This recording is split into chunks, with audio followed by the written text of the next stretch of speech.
பார்க்க போகிறது பார்த்தீங்கன்னா மேக்கிங் ஆஃப் கான்ஸ்டியூஷனில் இம்பார்ட்டண்ட்டான டேஸ் பற்றியும் நம்பர்ஸ் பற்றியும் நம்ம பார்க்க போகிறோம்.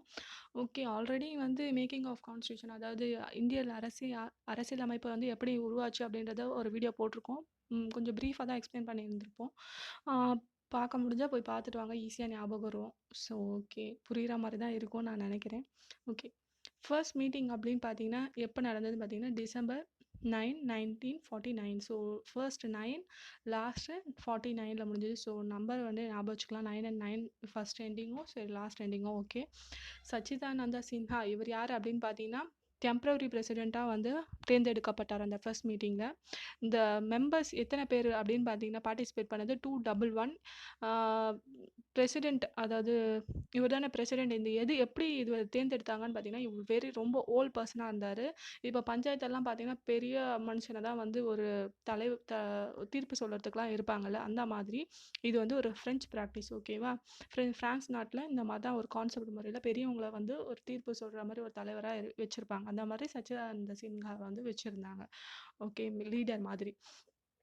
இந்த 211ல் வந்து காங்கிரஸ், அதுக்கப்புறம் முஸ்லீம் லீக், அதர்ஸ் இருந்தாங்க.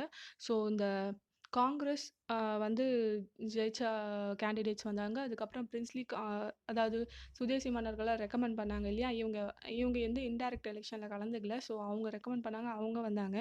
ஆனால் அந்த முஸ்லீம் லீக்ல இருந்தவங்க மட்டும் என்ன ஆச்சு, இவங்க பாய்காட் பண்ணிட்டு எங்களுக்கு பாகிஸ்தான் ஒரு நாடு வேணும் அப்படின்ற மாதிரி அவங்க போயிட்டாங்க. ஸோ 211 மெம்பர்ஸ் மட்டும் வந்து கலந்துக்கிட்டாங்க. ஓகே ஓகே, இந்த ஃபர்ஸ்ட் மீட்டிங்கில் தென் ரொம்ப நாள் கழிச்சுலாம் செகண்ட் மீட்டிங் நடக்கல. ஜஸ்ட் 2 days தான் கேப் இருந்தது. செகண்ட் மீட்டிங்க்கு 2 அதனால் வந்து செகண்ட் மீட்டிங் அப்படின்னாவே உங்களுக்கு 9 + 2 வந்து 11 அப்படின்ற மாதிரி நீங்கள் ஞாபகம் வச்சுக்கோங்க. ஸோ 11 அன்னைக்கு நடந்துச்சு. 1949ல் யார் எலெக்ட் பண்ணாங்க அப்படின்னு பார்த்தீங்கன்னா ராஜேந்திர பிரசாத் தான் வந்து பெர்மனன்ட் பிரசிடெண்ட் ஆகிட்டாங்க. டெம்பரரி பிரசிடெண்ட்டாக சச்சிதானந்த சின்ஹா, அதுக்கப்புறம் செகண்ட் ஒன் வந்து ராஜேந்திர பிரசாத் ஆக்கிட்டாங்க. ஓகே, 9 + 2 வந்து 11. ஓகே, உங்களுக்கு ஈஸியாக ஞாபகம் வந்துடும் இந்த நம்பர்ஸ். ஸோ ராஜேந்திர பிரசாத்துக்கு கீழே வந்து ஒரு ஸ்கூலில் வந்து ஹெச்எம் இருந்தாங்கன்னா ஒரு ஸ்கூலை பார்த்துக்கிறதுக்கே ஓகே ஒரு ஏஹெச்எம் இருப்பாங்க அப்படி இல்லையா, அது மாதிரி நாட்டையே பார்த்துக்க போகிறாரு.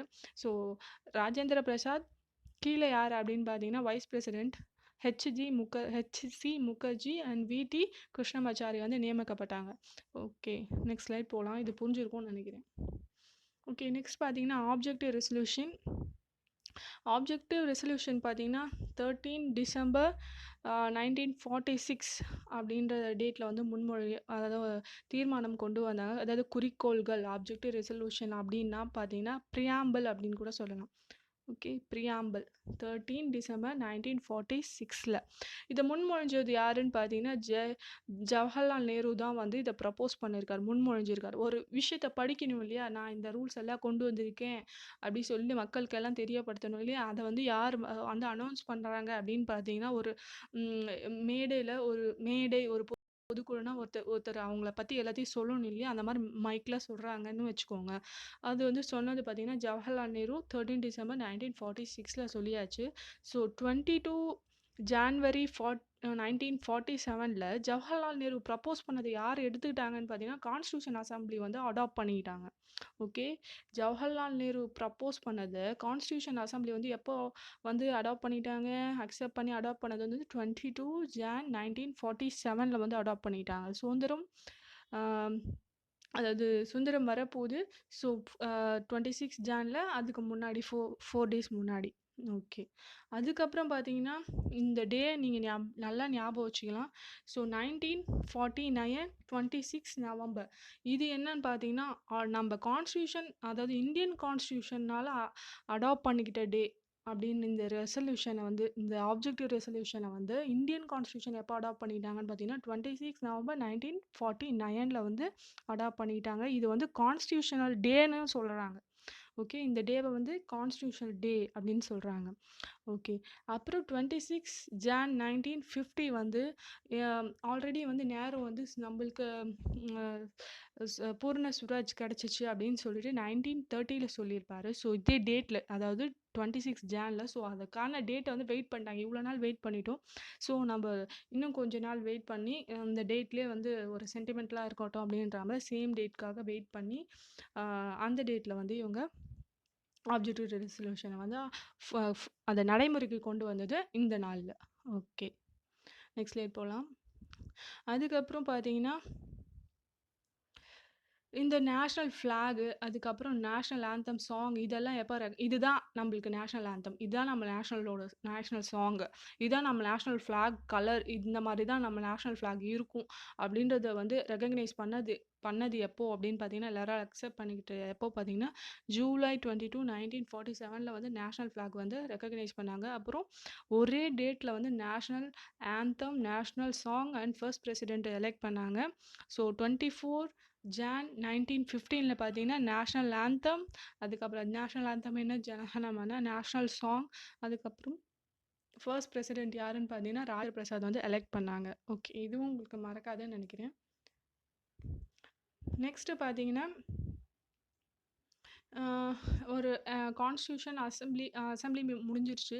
அது என்ன பண்ணுறாங்க அப்படின்னு பார்த்தீங்கன்னா, சட்டங்கள் இயக்கணும் இல்லையா, சட்டம்லாம் இயக்குறாங்க. ஏன்னா அது வந்து அடிப்படை சட்டம். ஓகே, அடிப்படை சட்டம்னு கூட சொல்லலாம் அப்படின்ட்டு சொல்லியிருக்கோம்ல. சரி, அதுக்கு கீழே பார்த்தீங்கன்னா பிரியாம்பல் கீழே பார்த்தீங்கன்னா என்ன இருக்கும், நம்மளுக்கு ஒரு லெசன் இருக்குது, லெசன் பேஜ் நம்பர் இருக்கும். அந்த லெசனில் என்னென்னலாம் வந்து நம்ம கொடுக்கப்பட்டிருக்கு, ஒரு வெளிச்சம் அப்படின்ற மாதிரி வச்சுக்கோங்க. எலக்ட்ரிசிட்டி அப்படின்னு வச்சுக்கோங்க. எலக்ட்ரிசிட்டி எதெல்லாம் யூஸ் ஆகுது, டெலிவிஷனில் யூஸ் ஆகுது, ரேடியோவில் யூஸ் ஆகுது, அந்த மாதிரி நம்ம அந்த மாதிரி பாயிண்ட்ஸ் இருக்கும் இல்லையா கீழே, அதுக்கான பேஜஸ் இருக்கும் இல்லையா, அந்த மாதிரி ஷெட்யூல், பார்ட், ஆர்டிக்கல் அப்படின்ற மாதிரி இதை வந்து பிரித்தாங்க. ஸோ இந்த ஃபர்ஸ்ட் பேஜை பார்த்தோன்னே எல்லா பேஜையும் நம்ம ரெஃபர் பண்ணணும் இல்லை, இதை பார்த்தோன்னே டக்குன்னு அதுக்கு திருப்பிக்கலாம். ஓகே, அந்த மாதிரி இப்போ ஃபண்டமெண்டல் ரைட் அப்படின்னு இருக்குன்னு வச்சுக்கோங்களேன், இந்த பேஜ் நம்மளாம் இருக்குது அப்படின்னு சொல்கிற மாதிரி நம்ம பார்த்துக்கலாம்.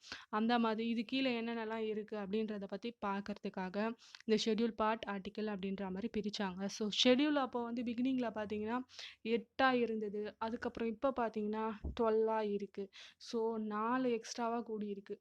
ஓகே, அப்போ பார்ட் வந்து 22 இருந்தது, இப்போது 1 கூடி இருக்குது, 25 ஆகிடுச்சு. தென் ஆர்டிக்கல் வந்து 395 இருந்தது, இப்போது 465க்கும் மேலே இருக்கிறதா சொல்கிறாங்க. ஓகே, இந்த வீடியோ உங்களுக்கு பிடிச்சிருக்கும்னு நான் நினைக்கிறேன்.